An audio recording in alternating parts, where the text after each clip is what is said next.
Ryan Reynolds here from Mint Mobile. With the price of just about everything going up during inflation, we thought we'd bring our prices down. So to help us, we brought in a reverse auctioneer, which is apparently a thing.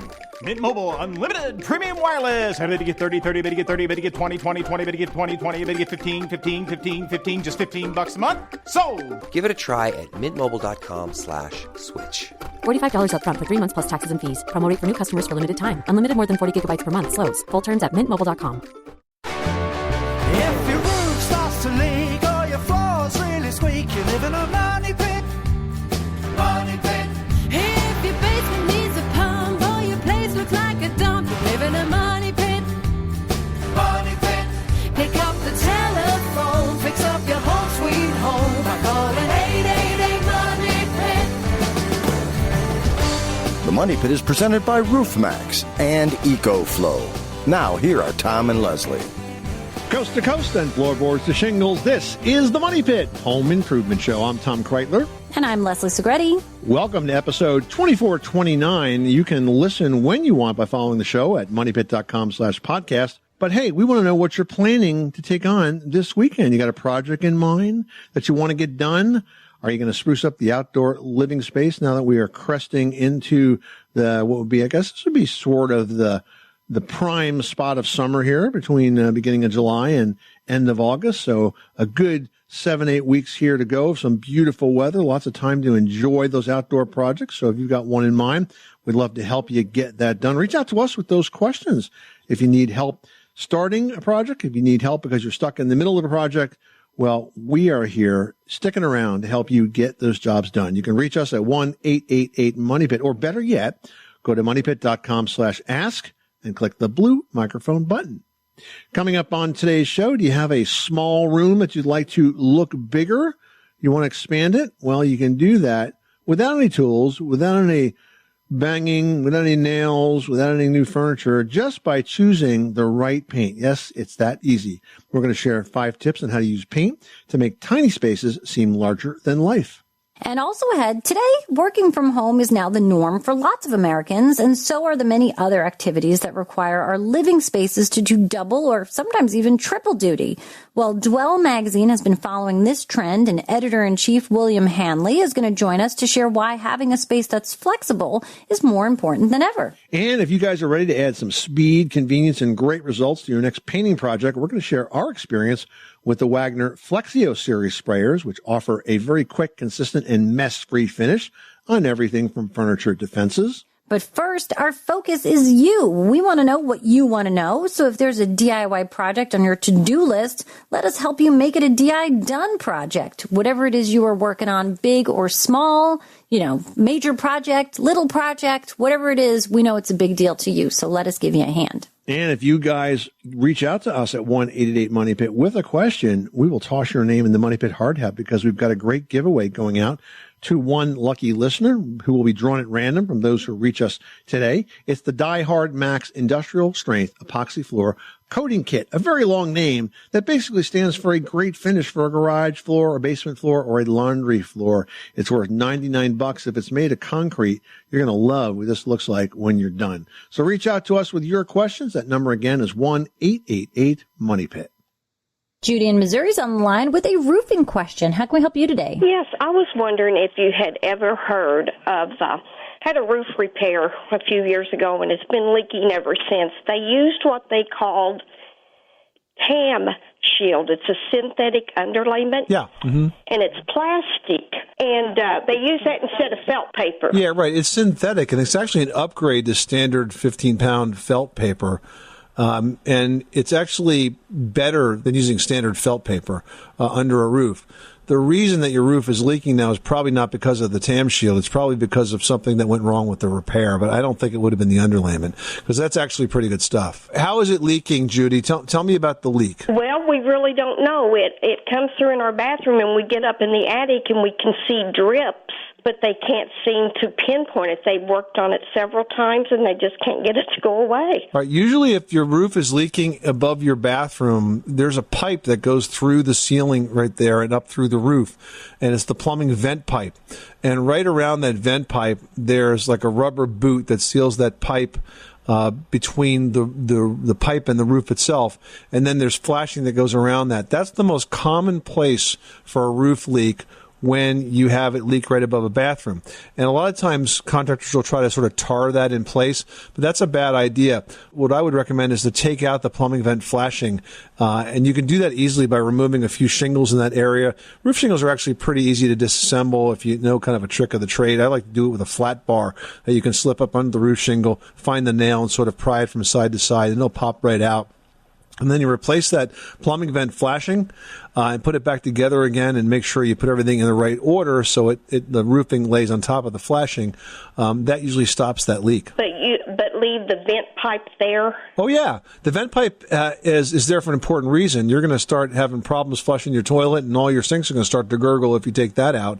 But replace the plumbing vent flashing there, okay? Okay. Well, thank you very much. You're welcome, Judy. Good luck with that project. Thanks so much for calling us at 888-MONEY-PIT. All right, now we're going to talk to Tom, who's got a porch question. How can we help you today? I have a 3-season porch, aluminum, and on the inside on the struts, not the panels themselves, but the support struts that support them, I have like a oxidation or mineral deposit, and it's white, and I'm trying to figure out how to take it off. Do you think it's the result of a leak, Tom? Yeah, moisture building up. It's not just in one spot. It's all along the whole bottom strut on the whole porch. So if it's a mineral deposit, the easiest way to get rid of that is with a white vinegar and water solution, because the vinegar will melt the salts. Okay. Now, if that takes it off, great. It's not going to stop it from reappearing. If that's the condition, what you really need to do is look for ways to dehumidify that space, because the moisture is going to continue to condense on that and form those deposits, even if you were to get it clean again. The other product that you could think about using is called CLR, calcium lime rust remover. That's another type of mineral salt cleaner that's a little bit stronger than vinegar and water, but that will also work as well. Okay, that won't take it's anodized aluminum, it's that brown bronzed aluminum for a 3-season porch. That won't affect it, the CLR? I don't believe it will, but you could always try it in they always say test a small area. But I think you're going to find that the reaction of that material on the salts will just melt it away. Okay, I'll give that a try. All right, well, good luck with that project. Thanks so much for calling us at 888-MONEY-PIT. Ryan Reynolds here from Mint Mobile. With the price of just about everything going up during inflation, we thought we'd bring our prices down. So to help us, we brought in a reverse auctioneer, which is apparently a thing. Mint Mobile Unlimited Premium Wireless. How to get 30, 30, bit to get 30, bit to get 20, 20, 20, bit to get 20, 20, bit to get 15, 15, 15, 15, just $15 a month? Sold! Give it a try at mintmobile.com/switch. $45 up front for 3 months plus taxes and fees. Promo rate for new customers for limited time. Unlimited more than 40 gigabytes per month. Slows full terms at mintmobile.com. We love hearing from our listeners. And if you want to make our day, leave us a 5-star review on Apple Podcasts. It really helps us know what we're doing right and how we can improve our show for you. So just go to moneypit.com/review, moneypit.com/review, and you might even win a copy of our book. Hey, if you reach out to us right now with your home improvement questions at 1-888-MONEY-PIT, you'll get the answer to that question, plus a chance at winning the Die Hard Max Industrial Strength Epoxy Floor Coating Kit worth $99. This kit gives you a tough, glossy, high-performance finish to your concrete floors. It's great for garages and workshops and laundry rooms and basements and more. And best of all, everything you need is in the kit. It covers 250 square feet and gives you an easy-to-clean surface that resists water, salt, chemicals, oil stains, tire marks, you name it. But if you want to win it, you got to reach out to us right now with your questions. Otherwise, if you just want to pick one up, you can go to dicecoatings.com, Lowe's, or HomeDepot.com and pick one up there. It's on sale throughout the summer for $99 and includes free shipping. Heading over to Delaware, where Eve is trying to get rid of a smoke smell. What's going on? Right. We recently purchased a row home in Philadelphia, and it has a third-floor studio apartment where the previous occupant was a heavy smoker. And we're trying to get rid of the smell from the cigarettes. We've tried removing the floor tiles, replacing the drop grid ceiling tiles, and painting, but the odor is still pretty strong. So I'm wondering if you have any suggestions. So above the drop ceiling, did you paint that surface as well? No, we didn't. What did you paint with? Did you use any kind of a primer? Going over paint, so we didn't. We just used a regular latex paint. Right. So the best thing to do in a situation like this is to use a very good quality primer, either an alkyd primer or a solvent-based primer, because it tends to seal in all of those wall and ceiling surfaces, including the odors that are underneath. The other issue, of course, is the floors. Now, you mentioned that there's a tile floor there, so it was a hard surface floor? Yeah, right now we pulled up everything and we're down to the plywood, and we were just going to put in a new flooring. So is there anything we should do before we do that? Yeah, I would also prime the plywood. Okay. I'd seal everything in. I would use a good quality oil-based primer, like a Kills, for example, and I would prime the heck out of everything because that does a good job of sealing out those odors. That and some just normal ventilation ought to do it. But I think if you don't prime those surfaces, you won't be able to completely get rid of that odor. And then, of course, it goes without saying that you've disposed of furniture and curtains and things like that. Yes. The only other question is, what about like kitchen cabinets? Nah, you can't do much with them, but what you can do is you can clean them with TSP, trisodium phosphate. It's like a powdery soap mix that you buy in the paint aisle, and you can mix up a solution and clean those. Are these wooden cabinets or like laminate cabinets? Wooden. If it's wooden, you may not want to use the TSP on it. You could use Murphy's oil soap instead, but you're going to have to clean them. Right. Yep. Okay. Thank you very much. You're welcome, Eve. Good luck with that project. Thanks so much for calling us at 888 Money Pit. I mean, thankfully, fewer and fewer people are smoking today, so we're getting fewer and fewer of those calls. But I tell you what, when you get a house that's like that, what a mess. What a big mess. Hard to get rid of that sound. Brian, you've got the Money Pit. How can we help you today? I've got a problem with our septic system, and our septic system zigzags back and forth in the backyard. And then where the end of it is, there's a sinkhole developing. How old is this septic system? Has it ever been inspected or cleaned? We've cleaned it twice. It's just my wife and I. This thing, I noticed, started developing kind of right after we moved into the house. Our house is about 20 years old. Because I wonder if you say this is towards the end of the distribution field, I wonder if the field is not absorbing water like it should, absorbing the effluent as it should, and most of it is sort of running towards the end of the pipe like it's a long drain, and as a result, it's causing erosion in that area. I think that probably the first thing I would do is have a septic inspection done with an examination of the field to check the percolation of it. Because if it's not percolating, if it's not draining properly, you could be spilling a lot of effluent into the ground unknowingly without it having a chance to really soak properly back into the soil. I think what we're hearing here is a potential failure of your septic field more than a problem with a sinkhole. I suspect that this is erosion that you're seeing. Okay, it's not just a matter of dumping a bunch of dirt in there and covering it up. No, I mean, that would fill it up again, but I'm afraid it would probably wash out again. So that's kind of what I would lean to, is having that field inspected and just getting a sense. Listen, you want to find out now. I mean, you don't want this thing to fail at the least opportune time. And if you find out early, at least you can plan a replacement if you have to. Brian, good luck with that project. Thanks so much for calling us at 888 Money Pit. Well, if you have a smaller room to redo, choosing paint strategically can help you make that room feel far bigger than it actually is. Here are 5 tips from the experts at houselogic.com that can help. Yeah, first of all, color is key. Painting your walls white, cream, pastel, or even a cool color, something that's just kind of tinged with a blue or a green tint, that's going to create the illusion of having more space because it reflects the light around. White or lighter colors on the walls does lift up the ceiling and it brings your eyes up, and that can make you feel like you're in a larger room to begin with. Now, for the trim, you want to choose a color that's similar to the wall color. Too many times we choose a complementary color for the trim, but that basically pretty much documents the smallness of the room by framing it in. If you use the same color, that's, again, going to visually expand that space. Yeah, and you can also go monochromatic. To amplify the dimensions of your room, think about selecting furniture in the same color because that lack of contrast definitely makes a room feel more spacious. Now, here's another trick. You can extend wall color onto the ceiling an additional 6 to 12 inches. This is going to make the room seem taller. Now, Leslie, I've done this the other way around. Yeah, you extend that ceiling color down. Yes. So what do you think? Do you think it would work to take the wall color up onto the ceiling? So I've never done a partial expansion of that wall color. I have taken one wall color if I've done like an accent wall, and I've taken that same color that I've done that accent and done the entire ceiling in it because that makes the room feel big as well. I've also done the entire room, walls, ceiling, trim. the same exact color. And it's funny because you can go a darker color in a smaller room and paint the whole space the same and think you're going to end up in this tiny box. But instead, that room feels enormous and cool and different. So, I'd be curious, guys, if you try that out, I'd love to see what that sort of little expansion looks like on the ceiling. Yeah, that's what we mean about being strategic about this, because it's not just staying away from a color. It's how you treat the color and the furnishings and the trim and how it all works together. Yeah, the trick here with stripes, too. A lot of people want to do something interesting as an application of paint on the wall, and you can paint vertical or horizontal stripes. A vertical stripe, kind of like wearing a dress or a shirt with stripes, makes your eyes go up. So it can definitely make a space feel taller. A horizontal stripe kind of makes your gaze look around the perimeter of the room, which can kind of make those walls feel further away. And you can use similar light colors for low contrast stripes, and that room is going to look even bigger.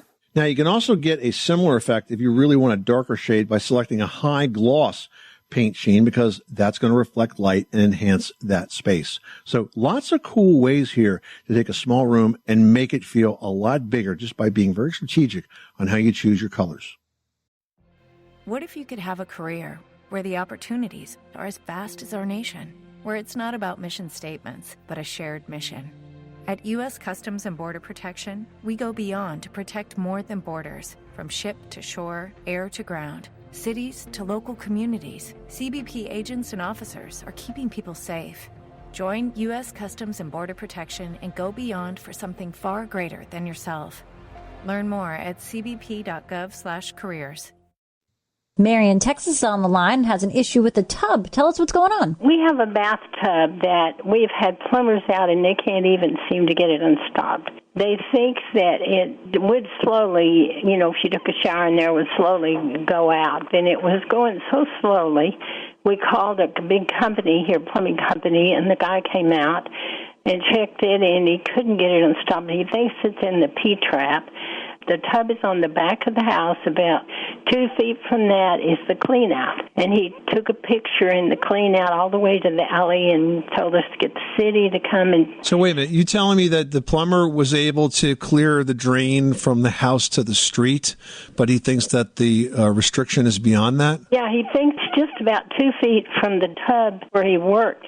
And all the other lines are back farther. I can tell you right now that he missed something in the tub, because all of those plumbing lines come together in that same general area. And if you've got flow from the toilet and the sinks and everything else, but not the tub, it's going to be the tub itself. When it comes to clearing drains, my experience has been that plumbers are not the best ones to do that. Generally, you're better off to go with a specialty plumber that does drain cleaning. They have the tools, the equipment, and the knowledge to get that done. And sometimes the day-to-day plumbers, if it's a simple clog, they can clear it, but they don't necessarily have the tools. I mean, for example, drain cleaners have cameras that can go down those pipes and see exactly what the obstruction is. So my recommendation would be to call a different kind of professional, not a plumber, but someone that specializes in drain cleaning and has a good reputation for being able to make that particular type of repair. I think that's going to be the easiest way for you to get to the bottom of it. I would not recommend any type of additive to that drain to try to clear it in these liquid products that clear drains, because they can be very, very corrosive. Mary, good luck with that project. Thanks so much for calling us at 888-MONEY-PIT.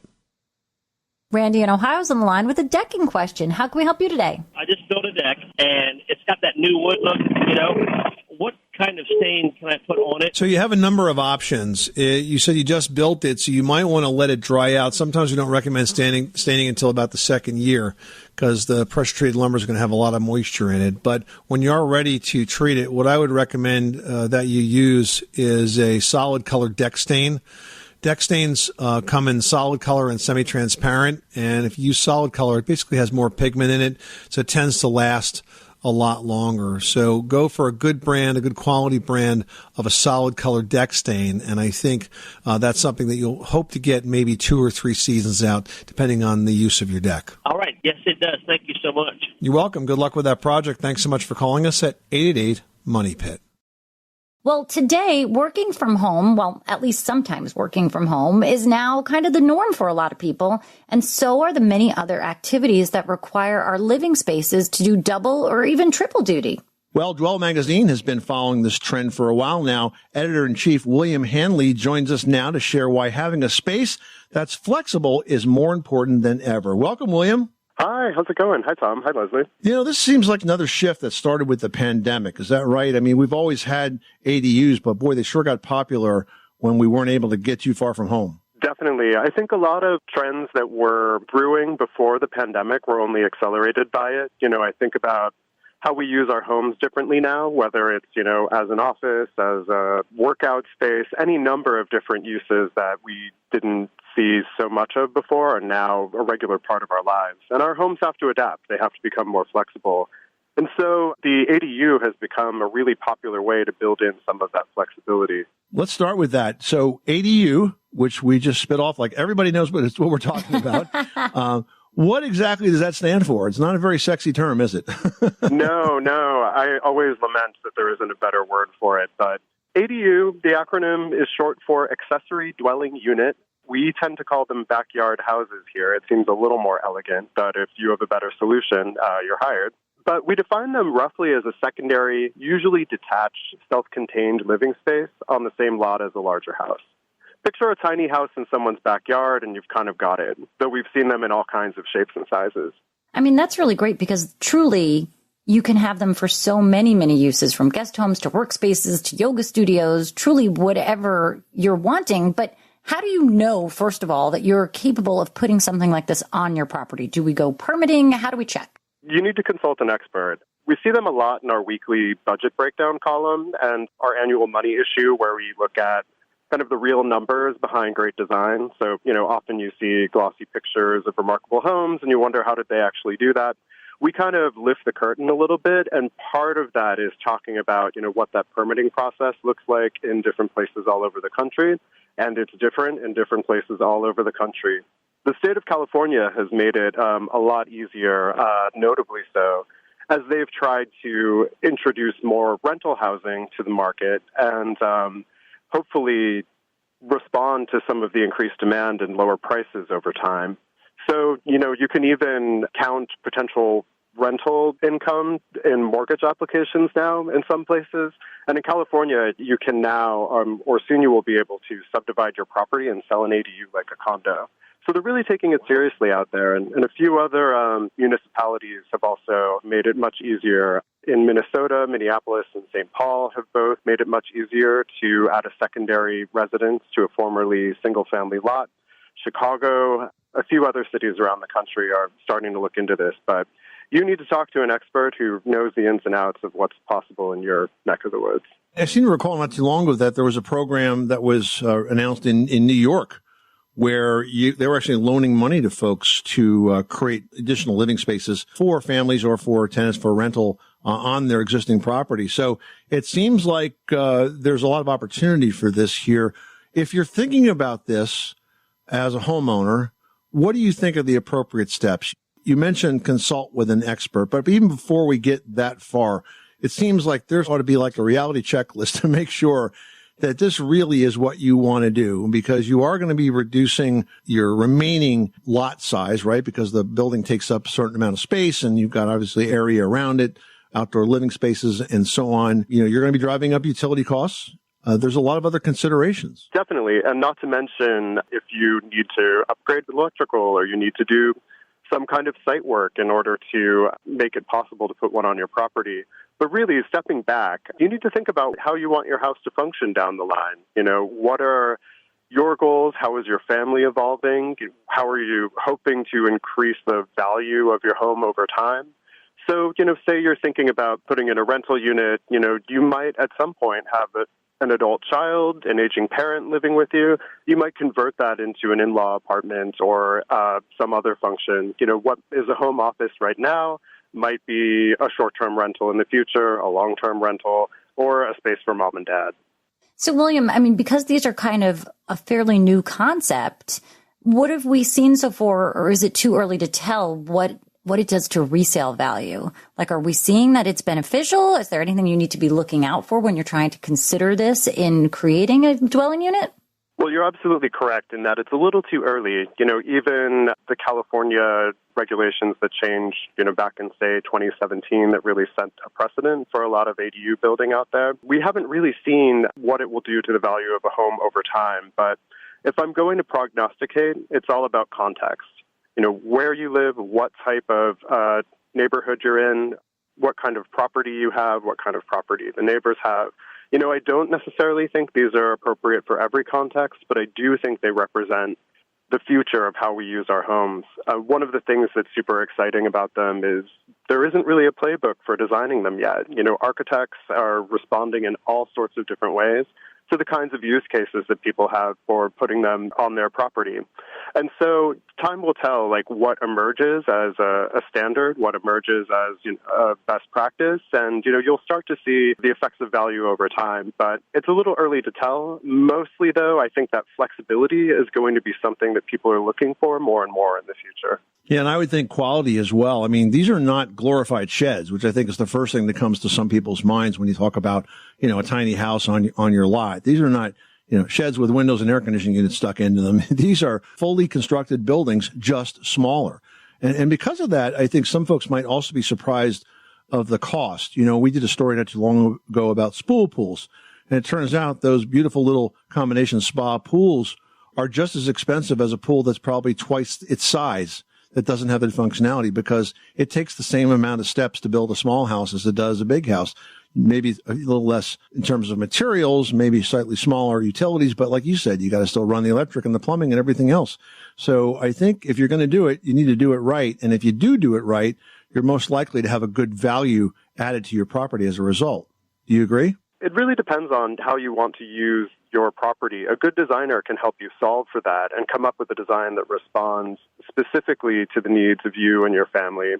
And we see lots and lots of different ways that these things take shape. If you look at dwell.com, there are many, many different styles of ADU, and there are many, many different price points. But, Tom, you're absolutely correct in that, you're adding a second house to your property. This isn't some glorified shed. And certainly the homes that we cover, the ADUs that we cover, are far more architecturally ambitious than that.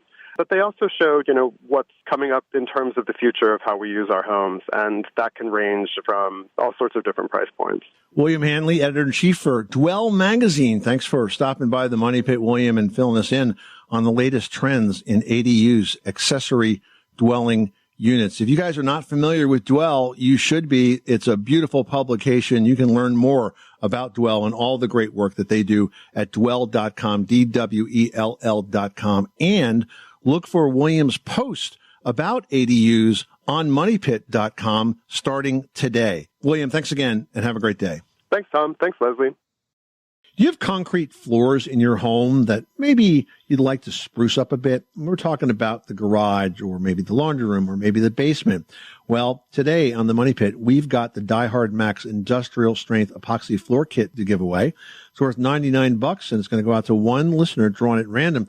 And it gives you a very tough, glossy, high-performance finish. It's great for those spaces that maybe you don't have a finer floor finish on, but you want to just paint it and have it look good and be long-lasting and durable. So we're talking about the garage and the workshop or the laundry space or the basement. And everything you need is in the kit. It covers 250 square feet, and it gives you an easy-to-clean surface, which is so important with concrete because, frankly, it's really hard to clean. It's hard to sweep. It's hard to wash. And once you have this on, this epoxy on, that's no longer going to be the problem. We've got one kit available to go out right now to a lucky listener that calls us with their home improvement question, but it's also available online at DiceCoatings.com, Lowe's.com, and HomeDepot.com, and it includes free shipping. Heading to Arizona with Yvonne on the line, who's got a stinky bathroom sink. Gross, Yvonne. What's going on? Yeah, so it doesn't happen all the time, but every once in a while I'll be running the water in the bathroom sink and this foul odor comes out of the drain. So I'm wondering what could be causing that. Usually it's bacteria. You get bacteria that will decay in those drains, and it will cause what's called a biogas. And the best way to clean this is to really take the drain completely apart. That's the trap that's underneath that. And to really do a good job of scrubbing it clean. I would use some oxidized bleach for that as well. if you can get that super clean, that will kill the bacteria. And if you can even plug the pipe and sort of fill it up with some of that bleached solution, that will also kill the bacteria that's in there. And I think you'll find that if you can deal with that biogas, that it'll start smelling a lot better. So I have to actually scrub it? I can't just pour some bleach down there? No, you definitely need to scrub it. And that's why you probably want to take it apart from underneath the sink cabinet. It's probably going to have a trap, the U-shaped pipe. If it doesn't, by the way, that's the source of your problem, but I'm sure it does. Take that trap apart and then really scrub the inside of that with some oxygenated bleach. And I think that will kill that bacteria, and then the biogas will go away. Okay. Sounds like a lot of work, but I'll certainly give it a try. Hey, we never said it was going to be easy. But we will say it'll work. It seems like. All right, Yvonne, good luck with that project. Thanks so much for calling us at 888-MONEY-PIT. Well, guys, if you're looking for a way to tackle your painting projects faster and get a professional finish, I've been working with the new Wagner Flexio series sprayers. They're a line of HVLP, which stands for high volume, low pressure sprayers, and they're designed for both exterior and interior painting projects. And they give you a smooth, very consistent finish on pretty much everything from decks and fences to furniture and even cabinets. Now, what makes the Flexio series stand out is its power and its efficiency. These are Wagner's most powerful DIY sprayers, and they're 10 times faster than using a brush, and they're going to save you a ton of time on your next painting project. I mean, imagine how much time you're going to save on that next project just because you're going so fast. You can find the Wagner Flexio series at your local home improvement store. It's a great investment for anyone looking to make their painting projects easier and more efficient. So, if you're ready to add some speed, convenience, and great results to your next painting project, check out the Wagner Flexio series. For more information, visit their website at wagnerspraytech.com. That's wagnerspraytech.com. Kelly in Houston, Texas reached out to the Money Pit, and she says, it's very hot and full of mosquitoes. I have a screened-in porch that I'd like to open up, but I need a plan to get rid of those buggers and make sure that it's enjoyable outdoors. I'm looking for some suggestions, and I really appreciate your help. Okay, so first of all, you want to make sure you're eliminating places that mosquitoes breed, because they can breed in like 7 days. It's crazy. So if you've got a clogged gutter, if you've got puddles, if you've got kiddie pools, if you've got a bird bath or a bird feeder, I mean, any of that sort of thing where water can be held, by eliminating that, you don't give the mosquitoes a chance to nest around your house and duplicate and then go ahead and seek you when they're ready for their first blood meal. So do that. Secondly, I'm a fan of a product called Dynatrap, which is a type of mosquito trap. And the way Dynatrap works is it interrupts the breeding cycle. You turn this thing on. In my case, we turn it on in the spring. It runs 24/7 until Labor Day. And by doing so, it basically reduces the populations of mosquitoes over those days that it's on. And it's amazing. It takes about 3 weeks to get started and get caught up before you notice anything. But we live in the mosquito capital of the world, New Jersey. I'm telling you, I got a swamp that's 500 yards from my back door. I thought it was the tomato capital. Some things we're proud of, some things we're not. But I got a swamp that's like 500 feet from my house, and it fills up when it gets rainy. And I know it's a source of a lot of mosquitoes, but they don't bother us because we've used this Dynatrap 24/7. It works really, really good. All right. Anything you can do to keep yourself off that mosquito menu is great. Well, you guys survived the spring allergy season, but now that we are in summer, it's not all that much better. We're going to share 5 things you can do to breathe easy all summer long on this edition of Leslie's Last Word. Leslie?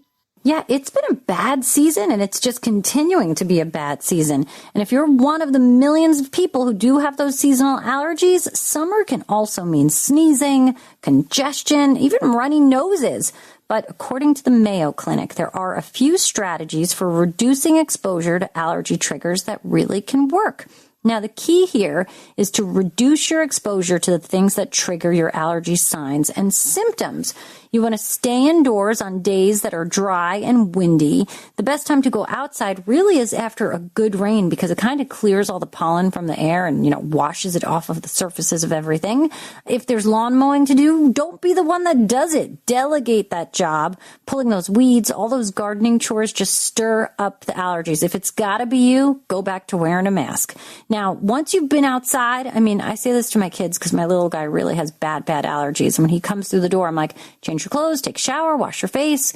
and he gets super annoyed. But the worst thing you can do is come inside and then sit on the couch or jump on your bed or do whatever, because you're just spreading that pollen everywhere. And then lastly, when you're doing the wash, I know it's great to hang things outside and it smells so fresh and lovely. But if you are an allergy sufferer, you are just embedding pollen into that beautifully cleaned laundry. So don't do it. Bring it inside, use the dryer, just suck it up if you got to pay a few more energy bills this summer season, but you got to feel better too. You know when the allergy strikes our cars? Overnight. That's how you can tell, right? You go out in the morning and all night long they're just settling on the cars. They're all green and yellow. Yeah, it definitely needs to be managed. And so we don't bring all of that stuff back inside the house. This is the Money Pit Home Improvement Show. Hey guys, coming up next time on the program, have you made energy saving or other similar improvements to your home that sort of upped its greenness factor? Well, if you have, you may be surprised to learn that you have significantly increased your home's value. We're going to share how to maximize these improvements to fetch a higher selling price on the next edition of The Money Pit. I'm Tom Kreitler. And I'm Leslie Segretti. Remember, you can do it yourself, but you don't have to do it alone.